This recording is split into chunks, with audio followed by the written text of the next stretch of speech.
हिंदू धर्म में बहुत सारे देवी देवताओं को पूजा जाता है। श्री कृष्ण और देवी राधा को भी हिंदू धर्म में विशेष स्थान प्राप्त है। ऐसा कहा जाता है कि श्री कृष्ण भगवान विष्णु का अवतार थे, वहीं देवी राधा लक्ष्मी जी का स्वरूप थी। राधा और कृष्ण के अलौकिक प्रेम से जुड़ी कई कहानियाँ प्रचलित हैं।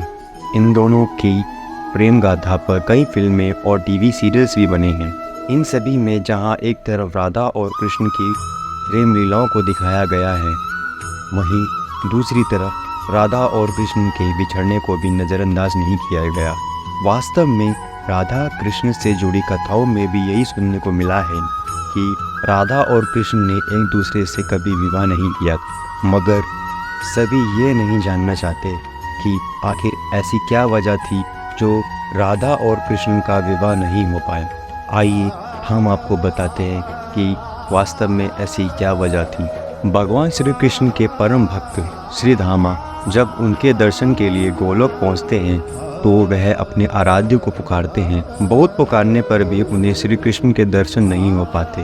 तब वह नारद जी के पास जाकर इसका कारण पूछते हैं। नारद जी उन्हें बताते हैं कि आप अधूरा नाम ले रहे हैं। गोलोक में श्री कृष्ण से पहले आपको श्री कृष्ण प्रेमिका राधा रानी का नाम लेना होगा। श्री धामा को नारद मुनि की बात समझ में नहीं आती। वह किसी तरह से अपने आराध्य का दर्शन करना चाहते थे। उन्हें भोग में माखन चढ़ाना चाहते हैं, मगर जब श्री धामा देखते हैं कि राधा उन्हें अपना जूठा माखन खिला रही है तो उन्हें क्रोध आ जाता है। वह श्री कृष्ण से पूछते हैं कि प्रेम और भक्ति में क्या श्रेष्ठ है। तब श्री कृष्ण अपने भक्त श्री धामा को द्वारपाल बनाकर विश्राम करने चले जाते हैं और वही सोचते हैं कि प्रेम और भक्ति में क्या श्रेष्ठ है। श्री कृष्ण को जब कुछ समझ नहीं आता तो वह राधा को याद करते हैं और राधा भी उनके पास दौड़ी चली आती है, मगर श्री धामा उन्हें अंदर नहीं जाने देते।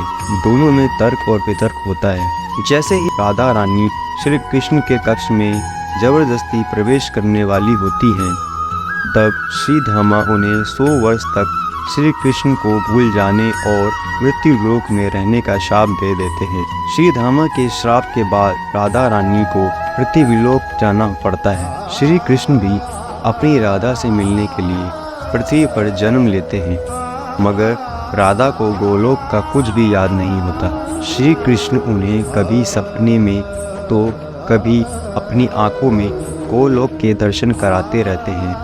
राधा को भी श्री कृष्ण से प्रेम हो जाता है, मगर राधा के बाल सखा एवं महापंडित उग्रपद के पुत्र आयान को भी राधा से प्रेम हो जाता है। वह राधा को हासिल करने के लिए श्री कृष्ण को मारने का प्रयास करते हैं। राजा कंस के साथ मिलकर वह श्री कृष्ण को राधा से दूर करने के लिए एक के बाद एक असुर को बुलाते हैं, मगर राधा कृष्ण को कोई अलग नहीं कर पाता।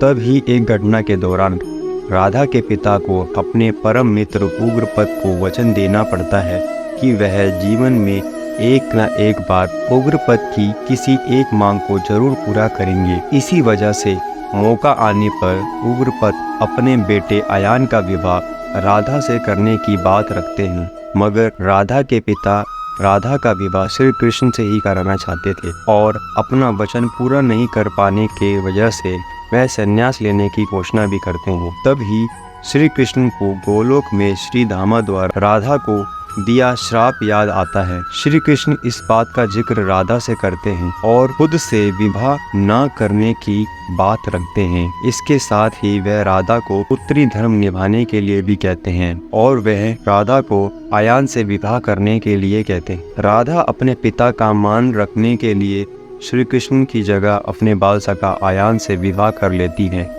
और श्री कृष्ण भी अपना कर्म करने के लिए वृंदावन से मथुरा चले जाते हैं। तो इस तरह राधा और कृष्ण कभी भी एक दूसरे से विवाह नहीं कर पाते। तो दोस्तों, आपको अगर हमारी कहानी पसंद आती है तो वीडियो को लाइक करें, कमेंट करें और चैनल को सब्सक्राइब करें।